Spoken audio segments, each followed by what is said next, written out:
Welcome back to Your Story Medicine. Today I am with my fellow friend and voice empowerment coach, Elissa Weinzimmer. She's also a presence coach and the founder of Voice Body Green. But Voice body connection. Oh, I'm sorry. What? Let me start this over because I am going to be cutting this. Okay. No, it's fine. Totally fine. I think you combined me with Mind Body Green. I'm honored. I did. I totally did. Great. Okay. Just add that logo to your website now because I quoted you, misquoted. There you go. I've been quoted in Mind Body Green. It's been many long days for the both of us, and I'm so excited to be able to have this conversation of really what goes on behind the scenes to release the need for perfection. So let's do this. Okay. Yeah. So welcome back to Your Story Medicine. I am your host, Jumoke, and today I am with Elissa Weinzimmer, who is a vocal health educator, presence coach, and the founder of Voice Body Connection. After suddenly losing her voice at the age of 21, she began studying the mechanics of the voice. And over time, she's developed a unique, concrete approach to coaching that empowers performers, leaders, and speakers to optimize their voices and share them more authentically. She's worked with people from Broadway to politicians and CEOs. And even though she is based in New York City, we have all had the privilege of being able to receive her medicine from all parts of the world because of the beautiful world of the internet. And Elissa is not new to Your Story Medicine. I've brought her on in the past, and our conversation, our first conversation, what was it called again? It was called Speak From Your Vagina. It was called Speak From Your Vagina. And if you are interested in that conversation, then I will happily link that replay to you because that gave me life. Yes. Yes. And also, and this is what I love about our conversations is that we can be raw and authentic and not wear pants or underwear because if you are watching us in video form, you can only see us from the top half of ourselves. And yet we're still going to do the work to connect with all parts of ourselves. So enough about hairy armpits and no underwear and vaginas. Is it though? Is it enough? It's never ever enough. So Elissa, tell us more in your own words about how is it you would describe your medicine? So I was looking at your Instagram profile, Jumoke, like just before we were doing this, and I was like, oh girl, the way you described the work that you do, like the ways in which we overlap is like helping people bust through their throat chakra. I was like, yes, that is such a beautiful way of describing it.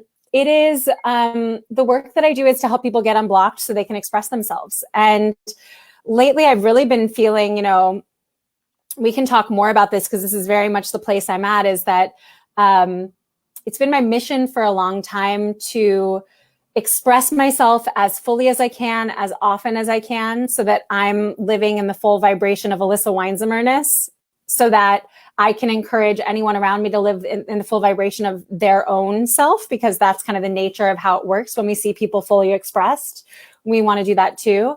But I'm going through, like, with all this coronavirus changing of the consciousness energy, I'm going through my own like very deeper paths of all of that, where I'm like, oh, these are the ways in which I hold myself back. These are the ways in which I act like the vocal health coach, so I don't talk about presence in those circumstances, or I don't talk about my yoga training because right now we're in singing mode. And like, I'm just finding really deeply right now ways in which to integrate and be more fully myself in order to like just really feel energized. So then that is the work that I do in the world. And it's becoming more and more clear to me as it's about expression. It's about embodiment. It's about authenticity. It's about allowing ourselves to like say what we mean, speak our truth from our vagina and everywhere. I had to throw that in. Yes. Well, I also think that and this is what I love so much about you is that you're not just the voice coach, right? And you're not just the yoga teacher. And how is it that we can embrace the full spectrum of our being while in that process being able to discover new parts of ourselves that have been dormant? Mm, And in that yeah. first conversation we had about being able to speak from our vagina, And I I can think that explain further if anyone needs yes, me to. yes, because I know this might be a sticker shocker for many, and this is just everyday talk for us. Actually, let's talk about that a little bit Pause for more. vagina. Yeah. Okay. Sure. Well, okay, think about it this way. I'll like go into anatomy mode, right? Um, we have a torso and it has equivalent pathways at the top and the bottom. And in fact, if you think about in yoga, here I am combining anatomical stuff, and there you go, all the things at once. In yoga, we have 3 areas where we have diaphragms. They're called places in yoga bandhas where we can lock. We have a root lock we can do. We have Uddiyana Bandha in the middle of our body, and we have Jalandhara Bandha up at the top. The root one is Muladhara. Sorry, that's our chakra. It's Mula Bandha. And the diaphragms are places where we can basically valve our energy. And the one at the bottom is in our pelvic floor, and the one at the top is our vocal cords. They are like equivalent opposite ends of our body. So while anatomically you cannot actually make sound from your vagina, whether you have a anatomical vagina or not, I mean, you can make a queef. If we're being very specific, you can make that sound. While you don't have vocal folds down there to make the same type of sounds. They are in many ways like kind of equivalent structures. And the reason that I think the catchphrase is so beautiful, and I took it from my very equally joyful and irreverent acting teacher, Tony Meindl, who I've worked with for many years. Tony's told one of the students that was in the studio where I have taught at Tony's studio for a long time. I was teaching there. He said, speak from your vagina. So then one of the students came to me and was like, Elissa, can you please explain to me how to speak from my vagina? And I was like, yeah. So what Tony means is, even though you're not making the sound from there, very often, and I guess we just made this joke just now about our clothing, we exist from here up, when in fact, my whole body is my instrument for my voice. Like, yes, this is my throat chakra. And also I need all the other chakras and also all the other channels of energy to be fully authentically me. So our vagina is a classic place where we would dissociate from. So to reassociate and speak from those like deepest, most associated places is really what we're referring to with our fun, irreverent catchphrase. Yes. So I know that entails how is it that we connect to these physical parts of ourselves in order to open up spaciousness to be able to speak our truth from this full body place. But also there's that which we cannot see. And I'm talking more about the spiritual realm and the ancestral realm. So tell us more about your ancestral lineage and how is that influencing the way that you are specifically showing up today as you are embracing all of these parts. My heart swells so big to get that question from you and to get to be here to talk to you about that. And it is, I think getting connected to you in the first place, Juma K, and I think you and I have been connected for like over a year at this point. Many lifetimes before. And many lifetimes before that, exactly. Being able to start to even explore these questions, like I was just starting to explore questions like this when we first got connected, and I have so much more I could say about it now. It's been a huge area of discovery for me around my ancestry. So thank you for the place that you're holding in the world and in my life to ask these questions. I want to say that first. Yeah. So I come from a lineage of Ashkenazi Eastern European Jews. My parents' generation, both my parents grew up in the United States of America in California. I also grew up in California. And my grandparents' generation, 3 out of 4 of them grew up in the United States of America. My grandfather actually grew up like about a mile and a half away from where I am right now in Brooklyn.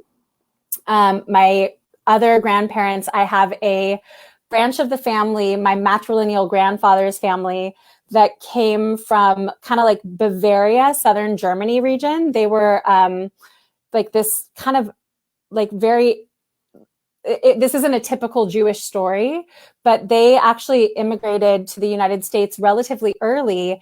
And they went to the South. So I believe they came in through the port in New Orleans and ultimately settled in Selma, Alabama.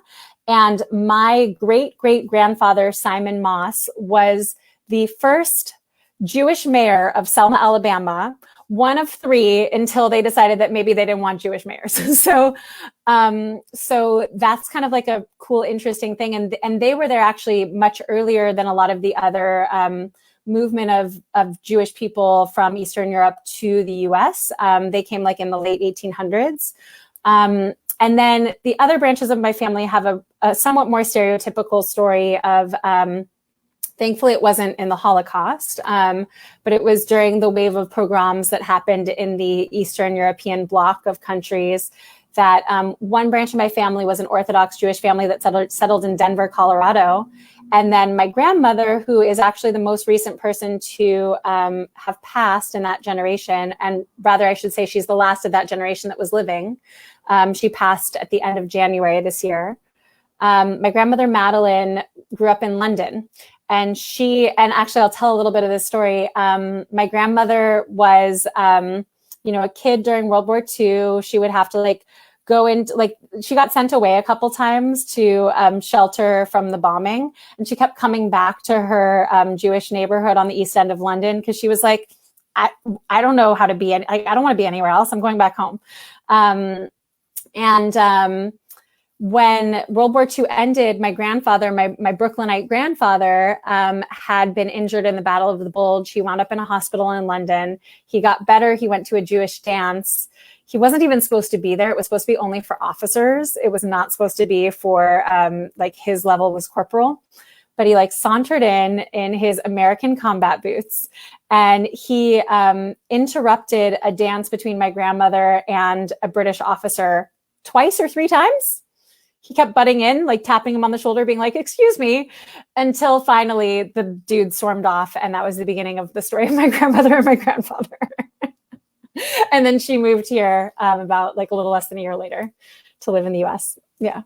So anyway, that's kind of a little bit about the history of my family, is that we're all a brand of Eastern European Jews.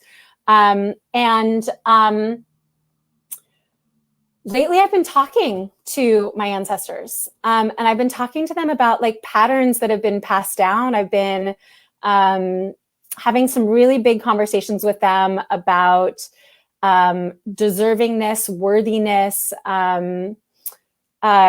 the way that they connect to each other relationally, and the patterns that has kind of rippled into where I sit now. And yeah, I have some deep connections with ancestors I've never met.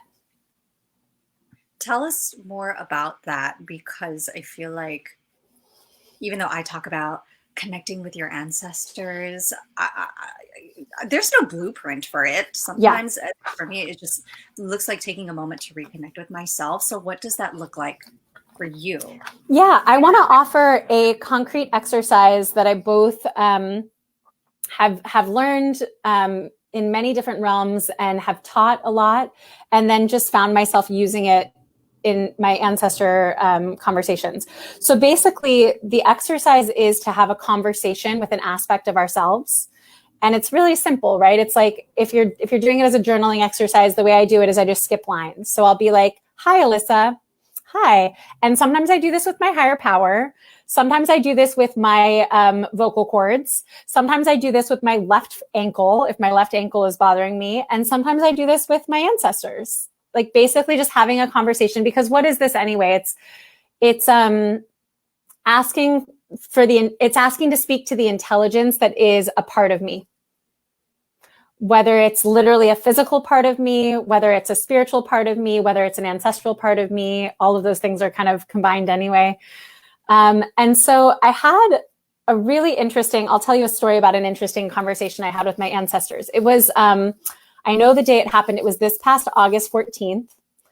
And I was, so it was August 14th, 2019. And I was up in Montreal doing, I'm doing a certification program in a somatic practice called body mind centering. So I was in body mind centering class in Montreal. And I had been doing a lot of work at the time. I consistently do a lot of work around like money and worthiness. And so I had woken up. I'd had like, like this very specific conversation with a coach of mine the night before around money and ancestry.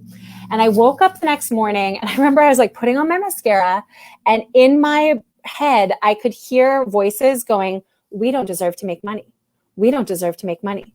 We don't deserve to make money." That's how they sounded. They were chanting like that. And I was like, "Hi, grandmothers. I hear you." I knew the moment I heard it. I was like, that is the voice. It's the voice of my matrilineal grandmothers. So I'm in class later that day, and my teachers, if they haven't heard this story yet, this is why I was like on the side of the room. Now you'll know. I like moved over to the side of the room. I like needed to check in with my matrilineal grandmothers, and I needed to do it at this time on this day. So I was like taking some time away from class, playing hooky. First, I went into my ancestor.com app because my family's actually done a fair amount of ancestry research lately.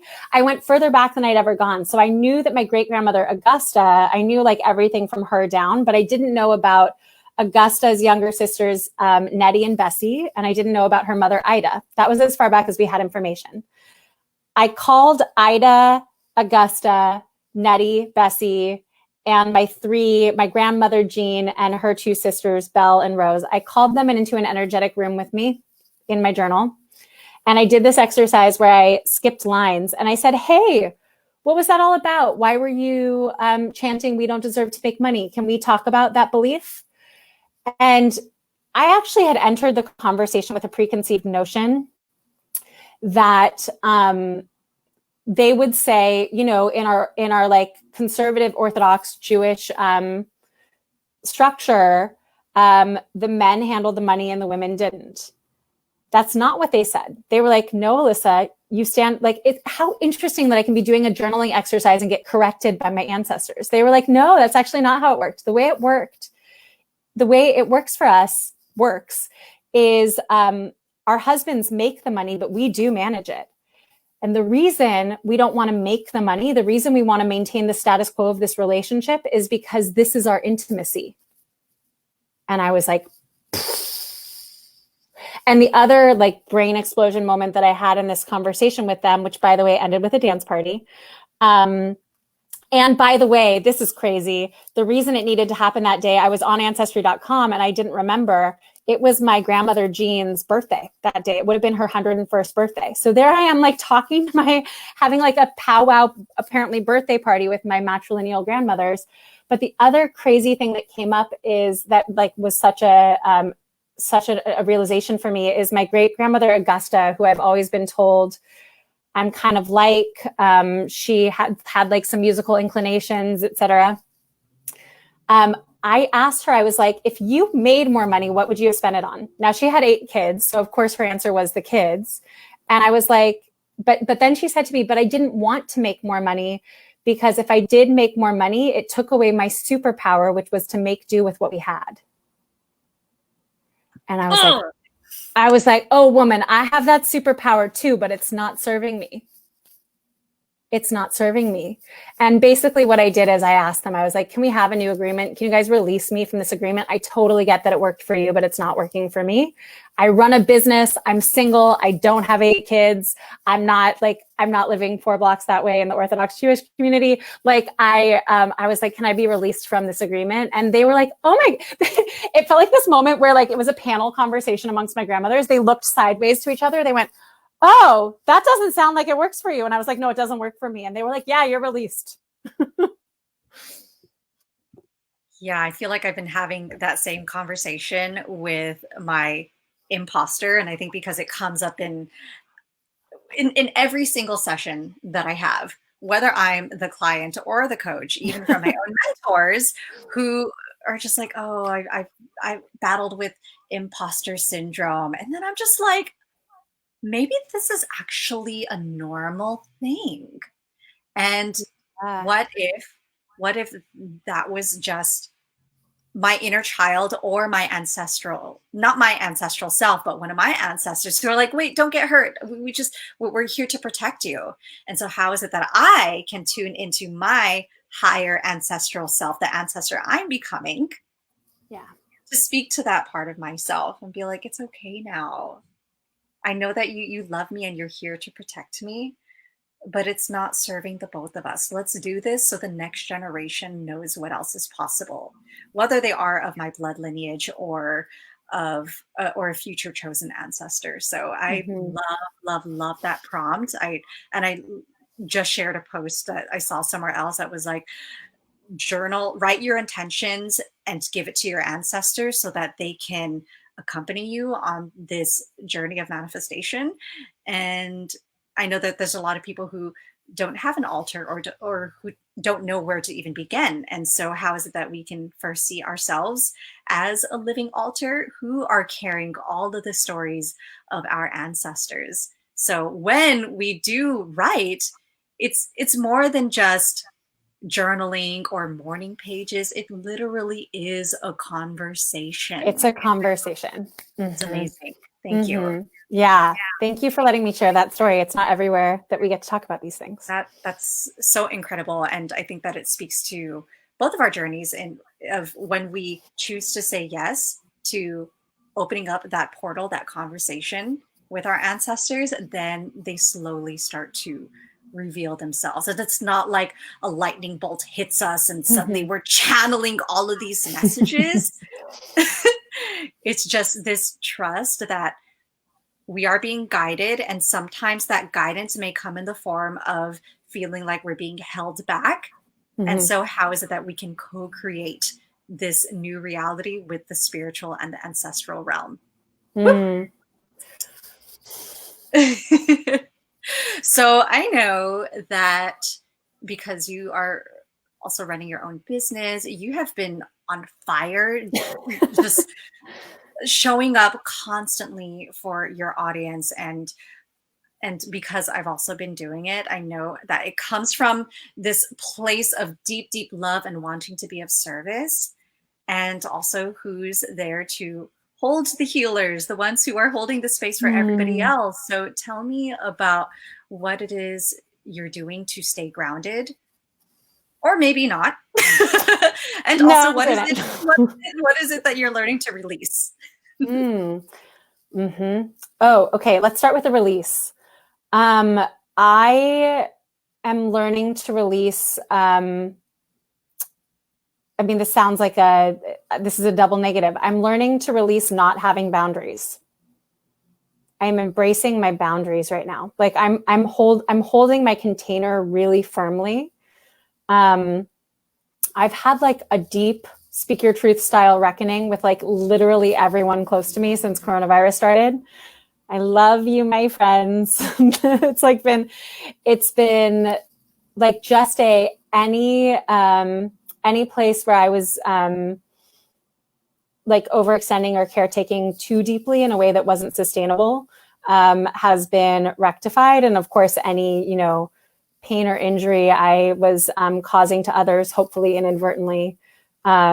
We've just really had, I've had a lot of beautiful cleanup happening. And also like today it's interesting. I like just led a speak your truth session with my community. I do, as you're saying, like I'm showing up a lot. I have twice a day warm-ups right now, Monday, Tuesday, Wednesday, Thursdays. It's just 20 minutes. But if anyone wants to come with me on Zoom, you can sign up at voicebodyconnection.com. Right there at the top of the homepage, there's information about the free warm-ups. And I've been doing these like voice and movement warm-ups at 9 a.m. and 5:30 p.m. And like, yes, it's a lot, but it bookends my day. And it's actually like really grounding for me. So I'm finding ways to design things that support me. Like I've said multiple times to the groups that show up, I'm like, you guys, this is actually secretly selfish. Like I just want to breathe and move and make sound with you. So that's feeling really good. And then like today's a day that's very busy and I'm having multiple conversations and I'm so excited. We'll shout out Elise and her Be More Connected Summit because today's my release day on that too. But I've been really like kind of narrowing my schedule and the way and the ways in which I like, you know, connect outside of myself and really going deeply inward right now. And the way that's looked is really deepening my own vocal and physical practice. So I've changed my approach to my singing practice right now. I'm actually studying classical Indian music now. So like I know it's so cool. So I have like a very specific practice, riyaz, that I do every day now, which is like blending in with all my other type of practice. And I'm doing like, you know, I'm just getting really like routine oriented about my self-care and going to bed early and waking up early. Like I'm living the life I have wanted to live. I have no excuse anymore, you know, no excuse. So it's good. It feels great. Wow. So quarantining and this pandemic is actually bringing you closer to yourself and to your audience. Yeah. And my dog, Ernie, who is like passed out over here right next to me. So yeah. Mm-hmm. Wonderful. Yeah, I feel like and of course the reason why I'm doing this conversation is unapologetically selfish, because this is my excuse to be able to have these conversations with wonderful people like you and to also connect with our listeners who perhaps need to receive some of these words today. And so if you could share a ritual or practice or words of wisdom that people can incorporate to help them stay grounded in these times. I know we talked about the ancestral journaling, which I think is awesome, but what is another invitation you can make to people? Do you guys want to sing a song? What's the song? It's about our ancestors. And, oh my gosh, teach me. Yeah. Like, should we sing a song? Okay. So, let's see. So I wrote a song. So I'm writing a lot more songs lately. And I wrote a song about, so to me, like, and this feels like it has correlates in so many cultures. Like we're here in the middle and the sky is above us. We could call it like, you know, Sky Father, and the earth is below us, Earth Mother. And our ancestors, and I love the way you phrased it, they're like side to side, they're behind us, they're in front of us. Our ancestors are like the field in which we are surrounded, including like you are my present day ancestor, right? Like chosen ancestor. And so I've been praying through my music, and we'll just do a short version of this song. So the melody goes, Earth Mother, thank you. So we'll just sing thank you to Earth Mother, Sky Father, and our ancestors. There's a lot coming up for me right now because even though I have a background as a singer, I have not sang in so long. So I will receive this medicine. Yeah, and I can sing it for you if you want, and you guys can sing along with me where you're listening. I totally hear you. Well, okay. In that case, I'll sing the song. We'll do a call and response. So you sing, and then I will sing with everybody else. Great. Earth Mother, thank you. Earth Mother, thank you. Earth Mother, thank me. Earth Mother, Earth. You gotta sing it with me. Mother, thank me. Sky Father, thank you. Sky Father, thank you. Sky Father, thank me. Sky Father, thank me. Ancestors, thank you. Ancestors, thank you. Ancestors, thank me. Ancestors, thank me. Mm, wow. Thank you so much. I feel like this is a beautiful reminder for us to take moments to thank ourselves. Mm-hmm. Yeah. So that full song moves through thanking, blessing, trusting, and loving. And yeah, I mean, you want to talk about what is your medicine? Like that's been the medicine that I offer to myself and the world around me and through time and space. I love how Onye, who's actually tuning in live on Instagram, says, "Thank you, Igun. We're the Thank you. ancestors." Mm. Thank you. So, also, I want to give a shout out to Danelia, who commented earlier,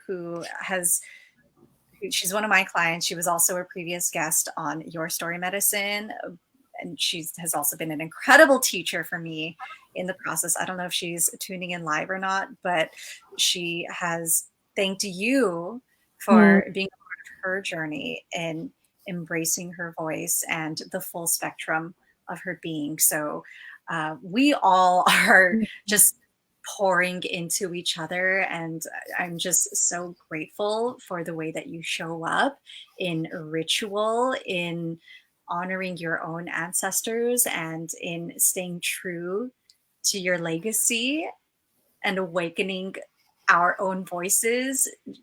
I just hope that you know that you are a beacon of light for so many of us, and that your work and your efforts, they do not go unnoticed. I feel it from the other side of the nation as if you are in my room. So, so thank you for taking that lead. And on that note, where the people can go and follow you and receive your medicine. Yeah. So I'm just going to take a second because obviously that took me a second. I just want to say thank you, and I receive all of that with so much love. And like receiving is not something that came easily to me for a long time. So I'm going to soak that in and also say I could say all the same things to you. Yes. Thank you. I received that. If people want to follow my work, they can go to voicebodyconnection.com. And of course, it's not, what is that language that we use these days?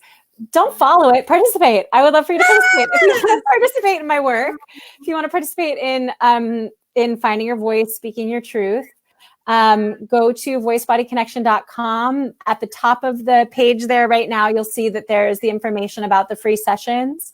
I have a podcast you can listen to. It's actually about to be called, I'm changing the name next month. It's called Find Your Voice, Speak Your Truth. And I'm also releasing next month a mini course that will kind of be a big overview of like, when I feel like I don't have a voice, where do I start? So that'll be coming. So if you just opt in to anything on my website, then you'll get information from me. Ooh, maybe we can have a part 3 version of your podcast, which is speak your truth and speak from your vagina. I mean, totally. Look, like you need to come on my podcast and we can totally have that conversation. So yeah, deal. Absolutely. Well, thank you so much for sharing the voice of your ancestors, including the one you are becoming. You are so loved, and thank you for being on this journey alongside the rest of us. Thank you. Thank you, Instagram. Thank you all. And I saw your tears. Tears are the body's way of saying thank you. Totally. Thank you all so much. Thank you, Juma K.